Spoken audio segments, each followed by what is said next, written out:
Pursuant to notice, we meet today to mark up 9 bipartisan measures. Without objection, the Chair is authorized to declare a recess of the committee at any point. Pursuant to Committee Rule 4, the Chair announces that the Chair may postpone further proceedings on approving any measure or matter or adopting an amendment. Without objection, all members may have 5 days to submit statements or extraneous materials on today's business. As members were notified yesterday, we intend to consider today's measures en bloc. The measures are H.R. 3190, the Burma Act of 2019, H.R. 2327, Burma Political Prisoners Assistance Act, with 11 amendment in the nature of a substitute, H.R. 1632, Southeast Asia Strategy Act, with a Wagner amendment in the nature of a substitute, H.R. 3252, Global Respect Act, H.Res. 259, expressing the sense of the House of Representatives to support the repatriation of religious and ethnic minorities in Iraq to their ancestral homelands, with an Engel amendment in the nature of a substitute, H.Res. 432, condemning the attacks on peaceful protesters and supporting an immediate peaceful transition to a civilian-led democratic government in Sudan, with a McCall amendment, H.Res. 441, condemning the attack on the Amia Jewish Community Center in Buenos Aires, Argentina, in July 1994, and expressing the concern of the United States regarding the continuing 25-year-long delay in the resolution of this case and encouraging accountability for the attack. H.Res. 444, reaffirming the importance of the United States to promote the safety, health, and well-being of refugees and displaced persons, with a Liu Amendment, and H.R. 2229, First Responders Passport Act of 2019, with a Chabot Amendment. At this time, I recognize myself to speak on today's business. We have 9 good bipartisan measures before us today. I'm pleased to support them all. First, I want to discuss some of the bills and resolutions that deal with human rights. I'll start with the bill I introduced with Mr. Chabot, the Burma Act. The world watched with horror as reports came out about the Burmese military and security forces' atrocities against the Rohingya people.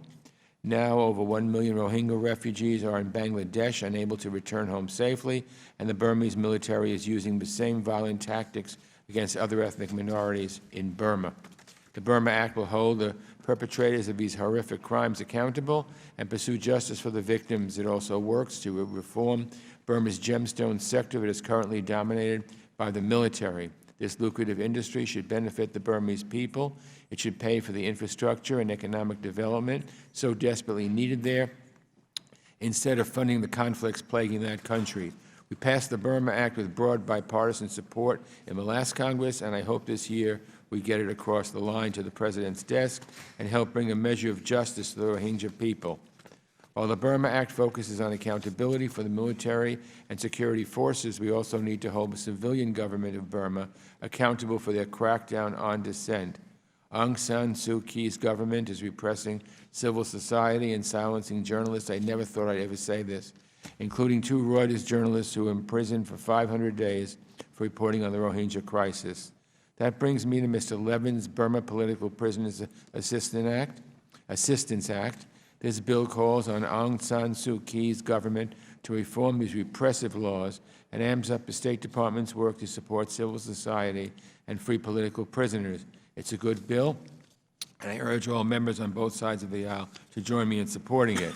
Next, I'll turn to Mr. Fortenberry and Ms. Eshu's measure that supports justice for persecuted minorities in Iraq. I have discussed this with Mr. Fortenberry for many, many, many months.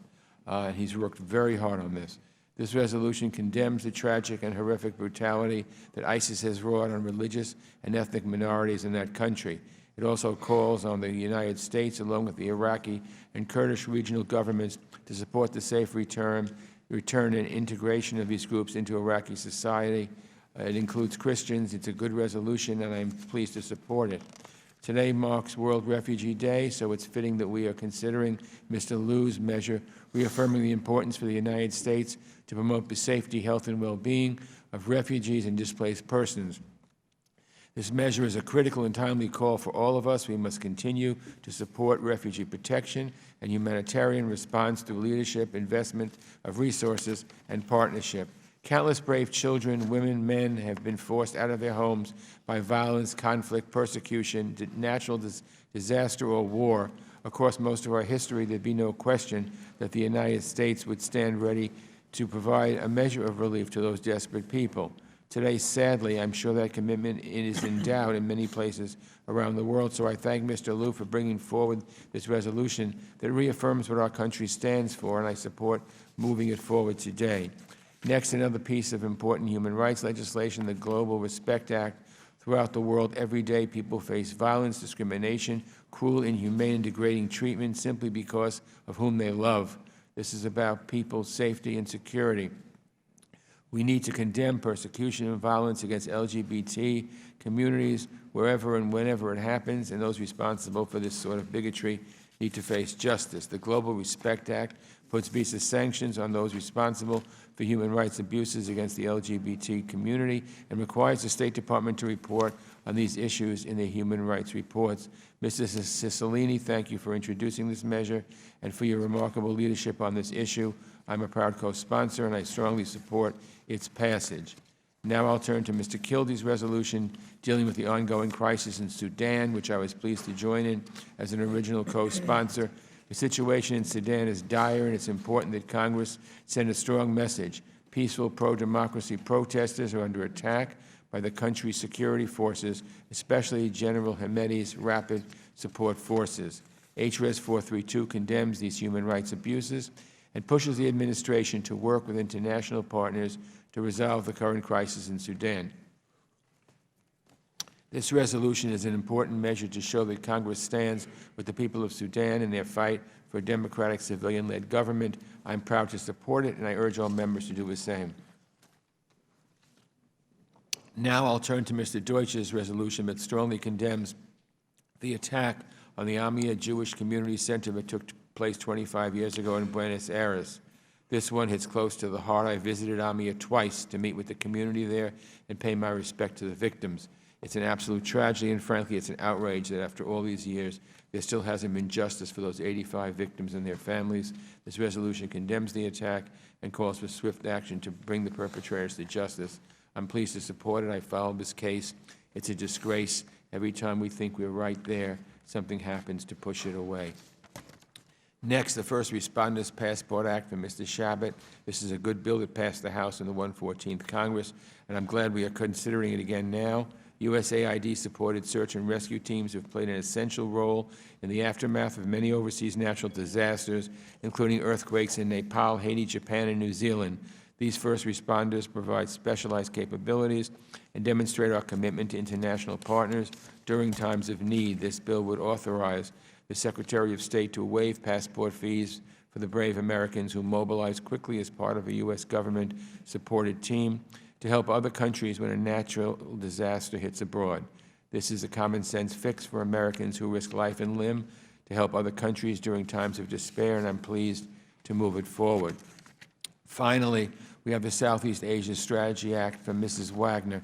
Southeast Asian states have been central to the United States policy in Asia for decades, and they are key partners in advancing our interests in the Indo-Pacific region.